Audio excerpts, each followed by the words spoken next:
કચ્છ એટલે સામાન્ય રીતે રણ અને સૂકું વાતાવરણ, પરંતુ ભુજ તાલુકાના સુખપર નજીક ગ્રામજનોની 20 વર્ષની મહેનતે એક પથરાળ ડુંગરને હરિયાળું બનાવી દીધું છે. એક સમયે ગાંડા બાવળથી છવાયેલું નાગથડા ડુંગર આજે લીમડો, વડ સહિતના અનેક વૃક્ષોથી લીલોછમ બની ગયો છે. ગ્રામજનોએ માત્ર વૃક્ષો વાવ્યા જ નહીં, પરંતુ વર્ષો સુધી તેનું જતન પણ કર્યું. ત્યારે કેવી રીતે બદલાયું નાગથડા ડુંગર?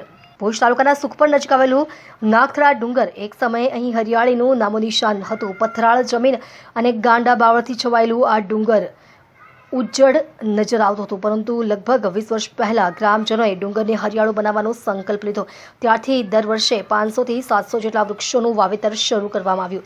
માત્ર વૃક્ષો વાવીને ગ્રામજનો અટક્યા નહીં, ઉનાળાની કાળઝાળ ગરમીમાં પણ છોડને પાણી આપવાથી લઈને સતત જતન કરવાની જવાબદારી ગ્રામજનોએ ઉઠાવી.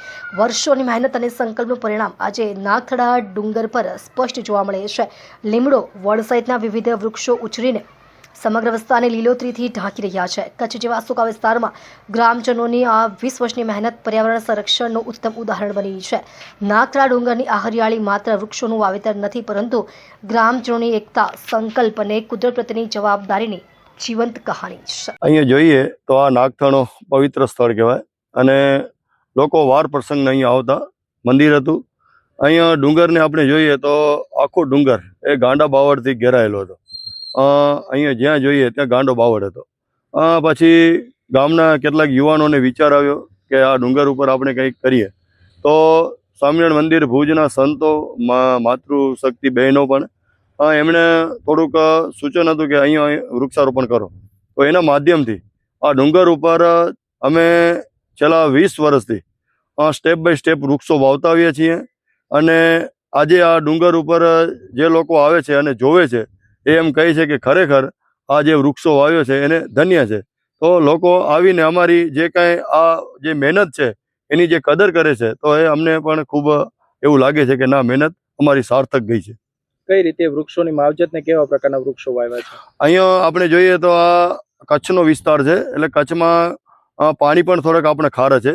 તો ખારા પાણીમાં જે વૃક્ષોને અનુકૂળતા આવે એવા વૃક્ષો અમે વાવીએ છીએ. તો અહીંયા જે છે મોટાભાગના લીમડાઓ છે, પછી વડ, પીપળાઓ, કરંજ છે, પછી ખાટી આંબલી, મીઠી આંબલી, એમાં કેટલાક બોરસડી, પક્ષીઓ માટે પણ બોરસડી છે, કેટલાક ફૂલ ઝાડ પણ છે. તો આ રીતે લગભગ બધી જ પ્રકારના વૃક્ષો, જેમ કે આંબળા છે, ગુંદા છે, ગુંદી છે અને ગાંગીયું જેવી જંગલમાં સીમમાં પડી જ હોય છે. તો આવા બધા જ વૃક્ષોનું અહીંયા કને વાવેતર થયું છે.